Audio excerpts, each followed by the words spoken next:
freedoms in a godless society are amorphous and indefinite concessions, the price for which is relentless intolerance, harassment, and surveillance in a dystopia where the dubious and cruel pleasures of the few annul the God-given rights of the many, and where those who are considered less fit for survival are viewed solely as a waste of blood, organs, and resources, which could be better employed for the benefit of a liberal elite.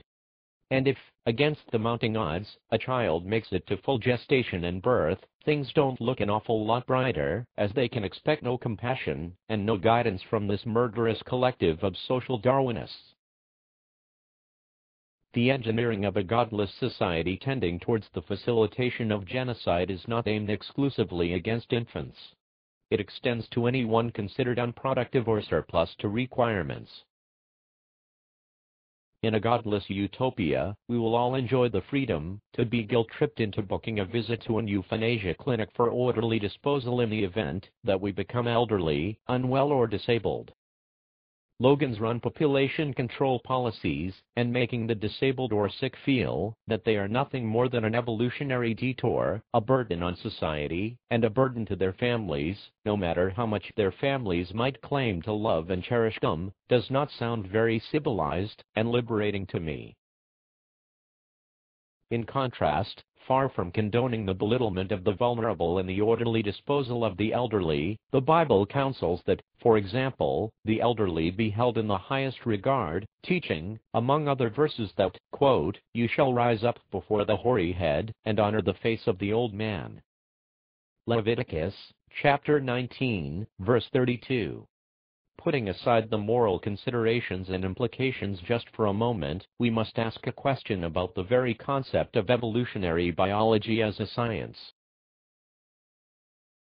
If evolutionary biology is such a dead cert as a natural process, why are social Darwinists resorting to ever more unnatural means to ensure that demographics reflect what should be seen without human intervention, if evolution were a fact?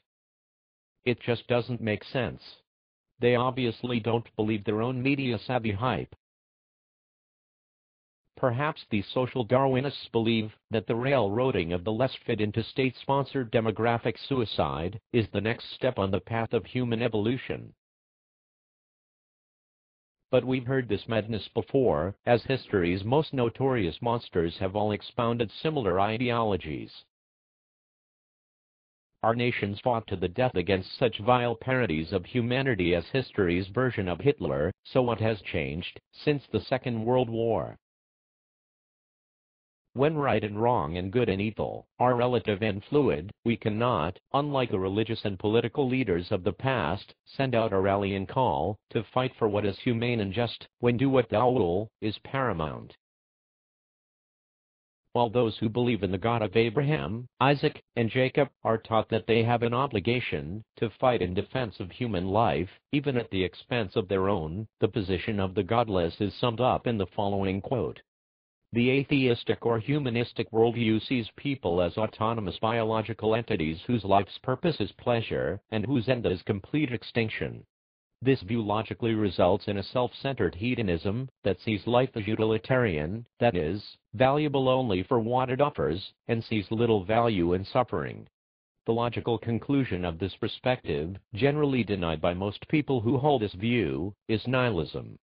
According to this perspective, life should not be continued unless it is a wanted life. Suffering is an unmitigated negative, thus there are some lives not worth living. Shocking. A godless society suffers an epic fail in delivering any reality of freedom, but perhaps it can offer something substantial when it comes to justice.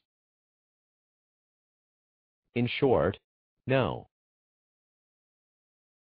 The victims of pedophiles, rapists, and murderers can expect no justice and no closure from the godless laws of the land.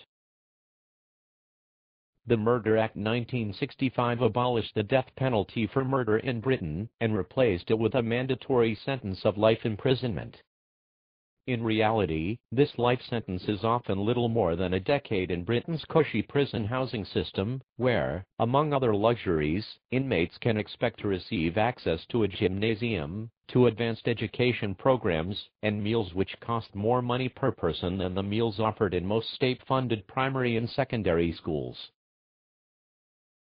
Nowadays, the only real recipients of a life sentence of suffering are the families of the victims.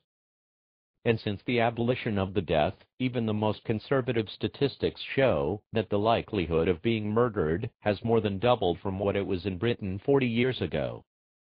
That's justice. Godless style. In merciful contrast, the Torah leaves no loose ends. If you commit murder, rape, child abuse, or any other capital offense legislated for in the Torah, and are convicted, you are executed, and have any reminder of your existence utterly erased. That's justice. God-fearing style. That's closure. Often, the worst criminals are the governing Mizathis themselves, and the most readily victimized are, as always, the young. We've heard in previous parts to this video series how negatively a godless society impacts the lives of youngsters, but there is always room for more factual information, especially when it is employed to drive home a point. So we'll take a moment to look further into the effects of the freedoms foisted on the young and vulnerable by Mizathism's death cult. American Mizathists are more inclined to illegal drug use and dependency, and alcoholism. They are more likely to suffer from sexually transmitted diseases, to commit adultery, to seek and provide abortions, to be addicted to gambling and pornography, and to engage in deviant sexual behavior, such as homosexuality.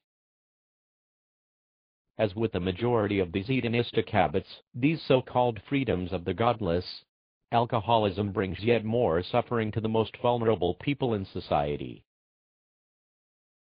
Britain's binge drinking culture, for one, has produced a huge increase in cases of fetal alcohol syndrome, and according to the Centers for Disease Control and Prevention, cases of fetal alcohol syndrome are up six-fold in the USA since the mid-1980s. Again, it is clear, a child in the womb is both sponge and cannon fodder in a godless society. In contrast, the Holy Bible prohibits the use of alcohol as anything other than a painkiller and an antiseptic. And before anyone retorts, "But Jesus turned water to wine," no, he did not. Rabbi Yeshua, the historical Jesus, is never recorded as having drank alcohol. Nor did he turn water into alcoholic wine during the wedding at Cana. He turned the water to oinus.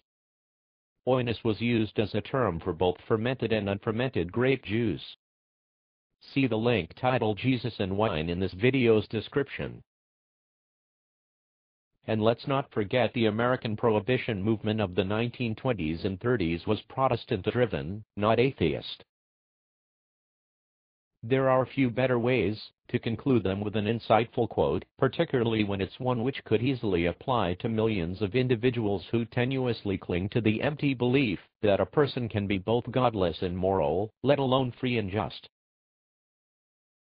Reflecting on a debate with self-confessed atheist, Dr. Kai Nielsen, Dr. William Lane Craig muses that Nielsen, quote, doesn't really defend his point, but he says, "I have a reason why we should be moral." He says, "It's in our self-interest to be moral." I was really surprised to hear that coming from him. That sort of purely self-interested motivation for morality is, I think, fatal to the atheistic position, because for someone who is sufficiently powerful not to be worried about what others do, self-interest can only lead to a sort of self-aggrandizing hedonism. It leads to the kind of life of a Marcos, a Papadoc Duvalier, Umbudu, and so forth. Self-interest will never be able to justify an ethic of compassion. And so I think that was a fatal admission on Dr. Nielsen's part for the atheistic worldview. Like Craig, PDAW doesn't believe that the unrestrained self-aggrandizing hedonism of a depraved and reckless few will ever lead to the freedom of the British people, those of America, or anywhere else. Let's not dress up Misovism's dog-eat-dog propaganda, which is based solely on the plagiarized and pseudo-scientific ravings of a man driven mad by grief for the untimely death of a daughter, as the bearer of freedom and prosperity for humanity.